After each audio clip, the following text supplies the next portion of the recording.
¿Qué os viene a la mente cuando escucháis la palabra sellamiento? Porque en la Biblia hay un término que es el sellamiento. Generalmente las personas, cuando se escucha o se habla del sellamiento, nos dirigimos al futuro, donde va a haber un sellamiento definitivo, que es el sello de Dios. El sello de Dios es la garantía final de que las personas que van a ser selladas de aquí a poco tiempo, no va a haber marcha atrás, no va a haber posibilidad de pecar, su salvación está garantizada por la eternidad. Eso es lo que generalmente nosotros pensamos cuando se habla del sellamiento, donde concretamente en Apocalipsis 7 se menciona, se habla de los sellados, se habla de los 144.000. El problema es que la seguridad de la mayoría de los cristianos, actualmente creo yo, no es en ser sellado. Yo creo que hay muchos cristianos que viven bajo la seguridad de ser miembro de una denominación y piensan que el hecho de ser miembro de una denominación, eso les da una seguridad. Y lo que no han entendido es que cuando Cristo venga, todas las denominaciones estarán unidas a Roma. Y que solo los 144.000 sellados por Dios son los que Cristo viene a buscar. Entonces los cristianos que están más despiertos saben lo que es el sellamiento. Los cristianos que están durmiendo no lo tienen tan claro. Pero ahora yo voy a hablar en esta mañana de un segundo sellamiento. Porque este sellamiento que yo he mencionado, que se describe en el libro del Apocalipsis, es el segundo sellamiento. Si no hay un primer sellamiento, no va a haber un segundo sellamiento. Esto es algo que yo nunca he escuchado hablar a nadie, pero que yo hace poco he empezado a estudiar y digo, me parece que aquí nos estamos perdiendo algo que es sumamente interesante. Porque siempre que en el cristianismo se habla del sellamiento, siempre nos trasladamos al futuro y al Apocalipsis. Pero en esta mañana yo quiero hablaros del doble sellamiento. ¿Cuál es el doble sellamiento? Aquí están las palabras del apóstol Pablo, no las mías, a un grupo de cristianos del siglo I, donde les dice cuál es el primer sellamiento entonces, a diferencia del segundo sellamiento que nosotros estamos esperando. ¿Cuál es el engaño sutil del enemigo? Hacer creer a los cristianos que solo hace falta un sellamiento y que hay que prepararse solo para el sellamiento final, cuando no han recibido el primero. Si no se recibe el primer sellamiento, estamos perdidos. Y habrá muchos cristianos que estarán esperando la segunda venida, estarán esperando ser sellados por Dios, y el ángel pasará de largo y no serán sellados y no entenderán lo que está ocurriendo. Por eso es muy importante que entendamos, hay un primer sellamiento antes de que haya el sellamiento final. Voy a leer, de momento no os digo dónde, pero está en la Biblia. El apóstol Pablo está hablando a los corintios y les dice, Dios nos ha sellado. Y aquí tendríamos que empezar a pensar, ¿cómo es posible que el apóstol Pablo les diga a los corintios hace 2000 años que Dios nos ha sellado y nosotros estamos esperando el sellamiento último final de la historia? Cuando Pablo habla de un primer sellamiento, que es imprescindible si queremos el segundo. Leo así, Dios nos ha sellado con su espíritu en nuestros corazones, a lo que llama más tarde la seguridad, las arras. La seguridad del cristiano no es asistir a una iglesia, no es ser parte de una denominación. La seguridad, según el apóstol Pablo, es el sellamiento del Espíritu. Eso lo podéis leer más tarde en 2 Corintios 1:22. ¿Tengo el Espíritu Santo? Estoy sellado con el primer sello. No lo tengo, no estoy sellado con el primer sello, no seré sellado en el futuro. Así de claro habla el apóstol Pablo, donde les dice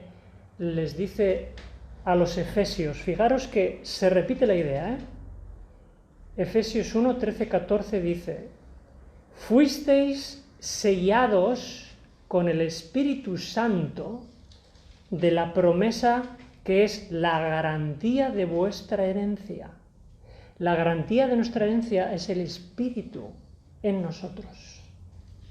Y un poquito más adelante en Efesios 4:30 dice, no entristezcáis al Espíritu Santo de Dios con el cual fuisteis sellados para el día de la redención. Fijaros que el apóstol lo repite varias veces. Sellados con el Espíritu Santo. Y cuando habla a Tito, en Tito 3:5 le dice, Dios nos salvó por la renovación en el Espíritu Santo. Pero ¿no se suponía que Dios nos salvó en la cruz? Pregunto, ¿por qué aquí Pablo dice Dios nos salvó por la renovación en el Espíritu Santo?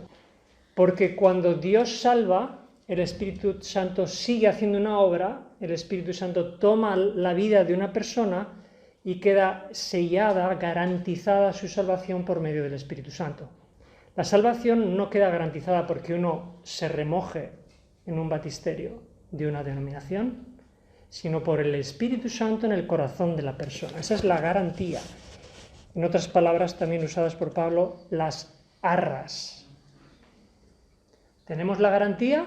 Yo puedo decir hoy que soy salvo, si el Espíritu Santo mora en mí. No puedo decir que soy salvo porque pertenezco a esta denominación. Entonces, uno de los lugares que a mí más me gusta repasar y estudiar para entender lo que el Espíritu debe hacer en nosotros, y quiero que lo memoricéis, la palabra Espíritu tiene 8 letras. Cuando uno quiere saber lo que el Espíritu Santo tiene que hacer en nosotros, tiene que ir a Romanos 8. Recordad, Espíritu 8 letras, Romanos 8. Ahí es donde está explicado qué es lo que tiene que ocurrir en nosotros para que sea real ese sellamiento del Espíritu. Y os voy a mencionar 8 características, ¿vale? El Espíritu, 8, Romanos 8, 8 características. Voy a citarlas rápido. De cada una de estas características podríamos hacer una reflexión diferente, pero simplemente para que veáis qué tiene que ocurrir en mi vida para que yo pueda tener la confianza, la garantía de saber que el Espíritu Santo está morando en mí, o que vivo bajo esa garantía del Espíritu. El orden de los versículos lo he alterado porque los he ordenado en orden cronológico de lo que yo entiendo que debiera ocurrir a nivel espiritual en una persona. Si queréis escucharlo, y luego os doy los textos.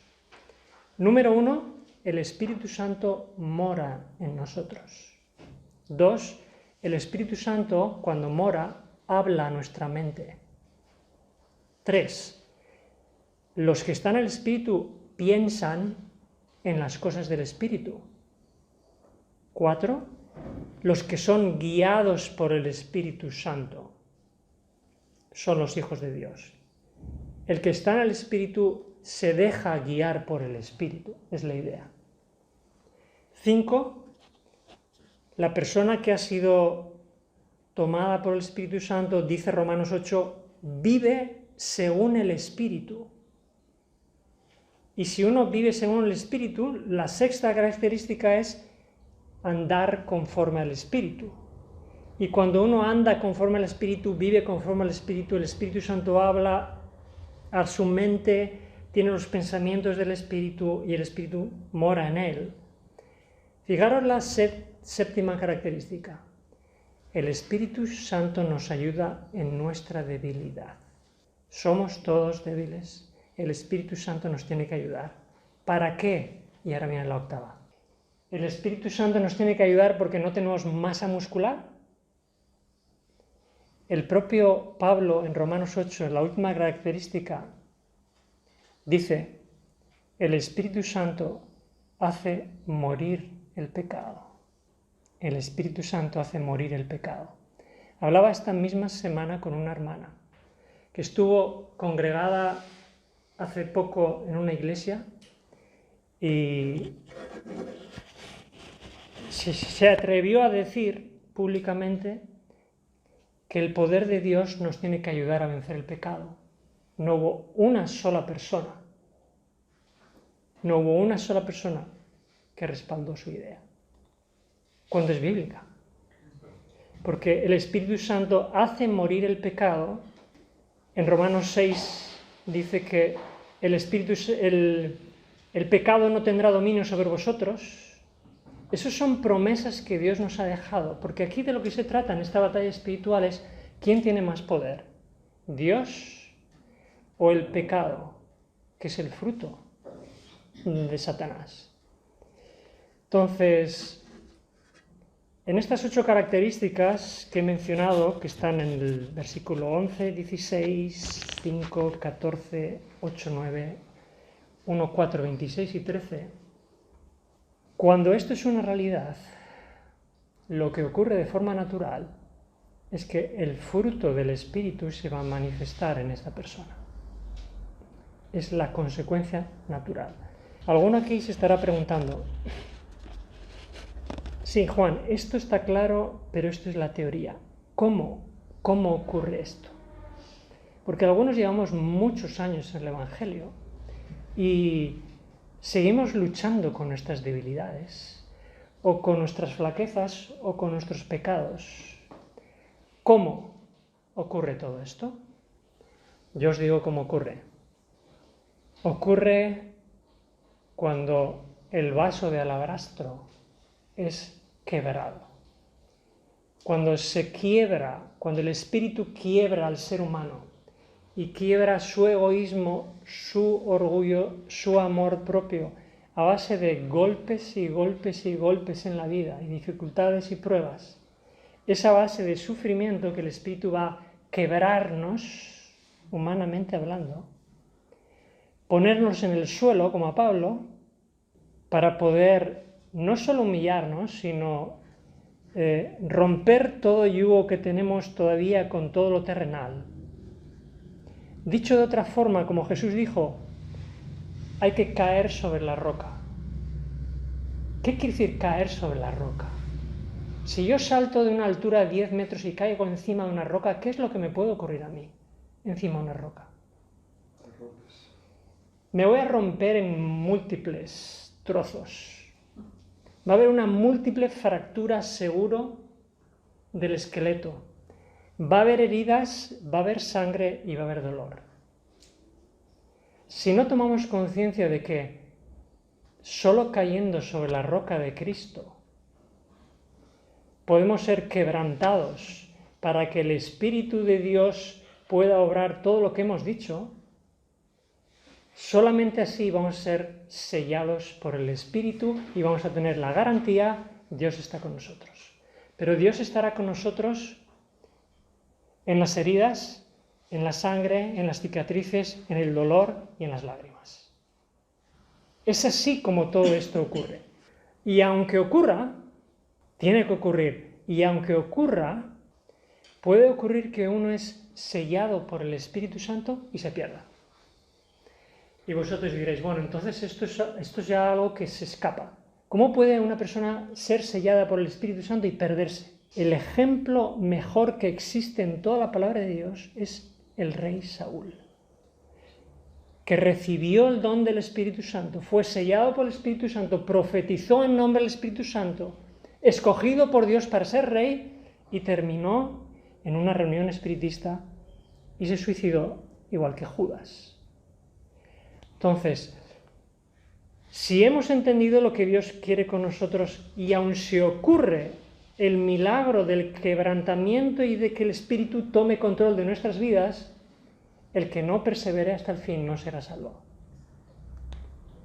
Y lo más común para que una persona no persevere hasta el fin, la estrategia más sutil entre las personas que son fieles, que el enemigo utiliza, es el desánimo. es el desánimo, que lleva a la soledad, a la depresión y a la muerte. Y es algo por lo cual tenemos que luchar. Dios nos libre de aquello que dijo Pablo a los Corintios también. Yo mismo, no sea que yo mismo venga a ser eliminado. Porque el que seamos fieles hoy y que estemos sellados por el Espíritu Santo no quiere decir que eso nos garantice lo último. Pero sí que es importante que perseveremos hasta el fin. Ahora, ¿cuál va a ser una de las características? Vamos a pensar que, por la gracia de Dios, cada uno de los que estamos aquí vamos a perseverar hasta el fin. Hay una característica común que tarde o temprano tendrá que aparecer en los que hayan sido sellados en el Espíritu y vayan a ser sellados por Dios. Y esa característica es la de ver el pecado, ver el dolor, ver la maldad que hay en este mundo y en los profesos cristianos y sentir dolor en el alma. Es lo que se describe en el libro de Ezequiel capítulo 9, cuando se le permite ver la corrupción total y satánica en la que había entrado el pueblo de Dios. Y el texto, concretamente el versículo 4, el capítulo 9 dice: pasa por en medio de la ciudad, por en medio de Jerusalén, y ponle una señal en la frente a los hombres que gimen y que claman a causa de todas las abominaciones que se hacen en medio de ella. Ha llegado el tiempo en el que las iglesias cristianas están cometiendo abominación satánica. Hay iglesias cristianas que se reúnen y hay más actividad satánica que celestial. Pero lo que dice este texto es que nosotros debemos de sufrir, gemir y clamar, porque lo que está en juego aquí son almas por las cuales Cristo murió y por las cuales nosotros tenemos que orar y pedir y tratar de rescatar. Leí una vez en un libro un par de citas que vienen al tema que quiero leeros, que dicen así: aquellos que no sienten pesar por su propia decadencia espiritual, ni lloran por los pecados ajenos, quedarán sin el sello de Dios. Está haciendo referencia al segundo sello.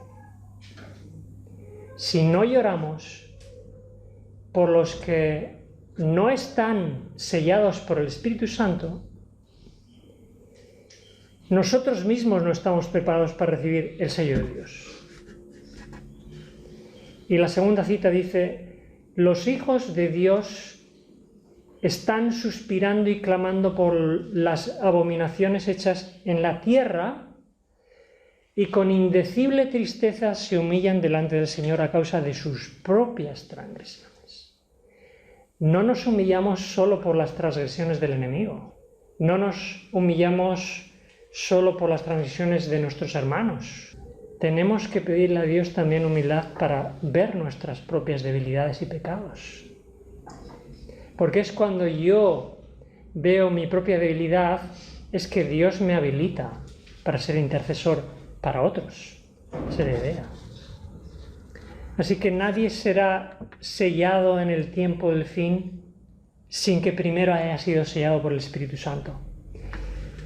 Por eso yo creo que hay un doble sellamiento, primero el sello del Espíritu y luego el sello de Dios, y solo se alcanzará la eternidad con los dos. Y fijaros bien que de aquí hasta que Dios nos selle, tenemos que primero ser sellados con el Espíritu. Tenemos que manifestar el fruto del Espíritu. Tenemos que colocarnos la armadura de Dios y tenemos que batallar una batalla espiritual, porque estamos en guerra espiritual. No estamos esperando sentados en un banco. Estamos en una batalla espiritual. Y cuando nosotros seamos guerreros de Dios, entonces la tierra va a ser alumbrada con su gloria, como dice Apocalipsis 18:1.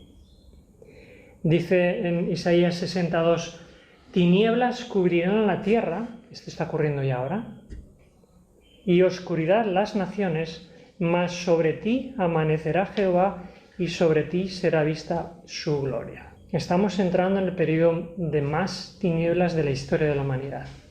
Y cuando más tinieblas y oscuridad haya en la historia, es cuando Dios va a tener un grupo de personas que van a brillar en medio de la oscuridad serán aquellos que hayan sido sellados primero con el Espíritu Santo y que terminarán siendo sellados por el sello de Dios. Dios quiera que cada uno de los que estemos aquí podamos formar parte de ese grupo. Amén.